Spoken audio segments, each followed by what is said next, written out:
Have you ever wondered what's really going on inside the portfolios of the world's most sophisticated investors? I mean, what do they know that we don't? Well, it's a completely different universe than most of us are used to. Today, we're going to pull back that curtain on the professional's playbook to see how the real game is actually played. So let's start with you. Just take a second and think about it. If someone asks, what's in your portfolio, what comes to mind? For most of us, the answer is probably a few core things. And yeah, there they are. For the typical investor, it's a mix of stocks, bonds, and maybe some cash. A solid foundation for sure. But for a professional investor, that's just the lobby. Their world, their playbook is, well, it's massive. We're talking private equity, hedge funds, huge infrastructure projects, and even buying the debt of companies that are struggling. It's a whole different ballgame. So, how in the world do they navigate all of this? I'll tell you one thing, it is not by randomly picking hot stocks. No, professionals always start with the big picture. Before they even think about a single company, they are analyzing the entire economic machine. I mean, they're looking at everything: GDP growth, inflation, what the central banks are doing with interest rates. They're trying to figure out which way the wind is blowing, which forces are going to create tailwinds for some markets and headwinds for others. They know that a company's fate is tied to the bigger cycle, so that is always square one. Okay, so after that macro view, they start to zoom in. They pick an industry, and they use these really cool frameworks, like Porter's 5 Forces, to basically dissect it. They're asking the tough questions. How brutal is the competition in this space? Who really has the power to set prices? What are the huge disruptive trends that could change everything? They want to know if the industry itself is a good place to invest, long before they even glance at a company's balance sheet. All right, once they found some promising areas, the next question is the big one. What's it actually worth? And for this, they have this incredibly specialized toolkit that can find a price for literally anything. So while a lot of us know the classic price-to-earnings ratio, pros often prefer this thing called EV/EBITDA. Now, why is that? It's because it lets them compare companies on a true apples-to-apples basis. It cuts through all the noise of how much debt a company has or different accounting rules. It's just a cleaner way to see the underlying business. What about a skyscraper in Manhattan or a massive apartment complex? For that, they use something called the cap rate. And it's actually beautifully simple. It's just the property's yearly income divided by its price. It gives them a super quick read on the potential return and lets them compare a building in Tokyo to one in Texas, just like that. And what about that super high-risk private startup that no one's heard of yet? They use this really clever technique called public market equivalent, or PME. It answers a crucial question. After all the high fees and waiting years for a payout, did we actually do better than if we had just put that money into a simple S&P 500 index fund? It is a very powerful reality check. Okay, so once the assets are valued, it's time to build the portfolio. And this is where the professional approach really stands apart from the rest of us. Just look at this. This is a typical allocation for a major university endowment, something they call the Yale model. Notice something. Less than a quarter of it is in the stuff we'd consider normal, public stocks and bonds. The vast majority, nearly 2/3, is in alternatives like private equity and real assets. Why? They're aiming for higher returns by locking up their money in less liquid, harder-to-access investments. And this brings us to a really profound shift in thinking.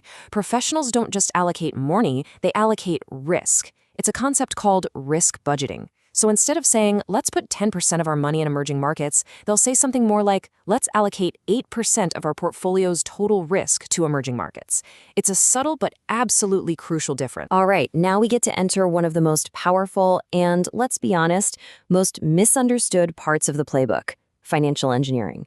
The secret weapons. I know, that sounds incredibly complicated, but it reveals the real purpose of most of these complex instruments, or derivatives.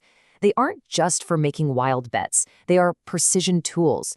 A cross-currency swap, for instance, is basically just a way for a manager who owns a European bond to protect themselves if the value of the euro suddenly drops against the dollar. It's all about controlling risk. Here's a classic example you can wrap your head around. A protective put. It's basically like buying insurance on a stock you already own. Let's say you love a company for the long term, but you're a little nervous about their next earnings report. So you buy a put option. That gives you the right to sell your stock at a guaranteed price. It puts a floor under how much you can lose.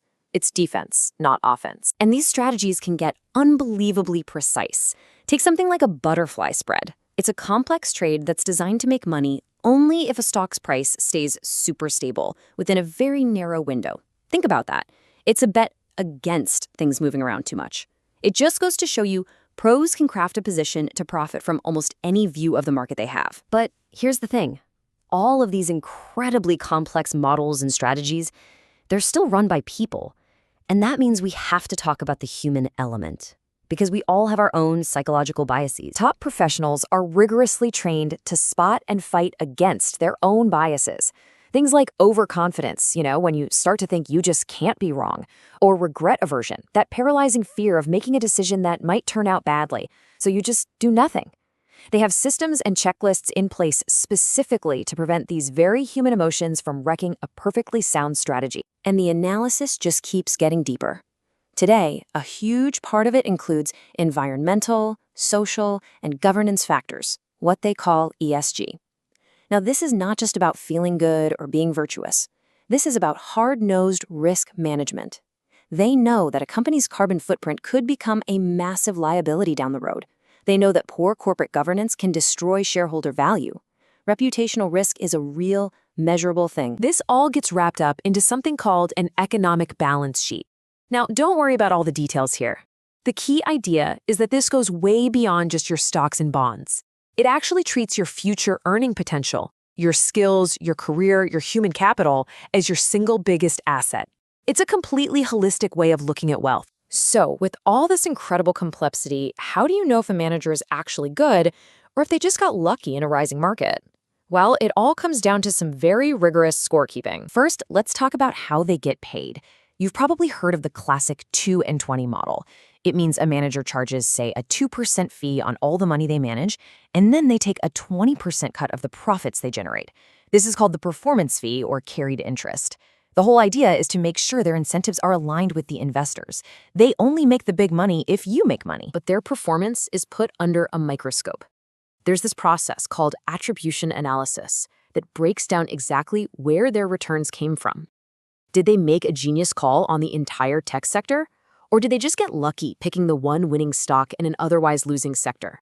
This is how you separate actual skill from pure luck and see if a manager is truly adding value. So there you have it, from top-down economic analysis to risk budgeting, financial engineering, and even behavioral coaching. It shows that just beneath the noisy, chaotic surface of the market, there is a deep, strategic, and fascinating game being played.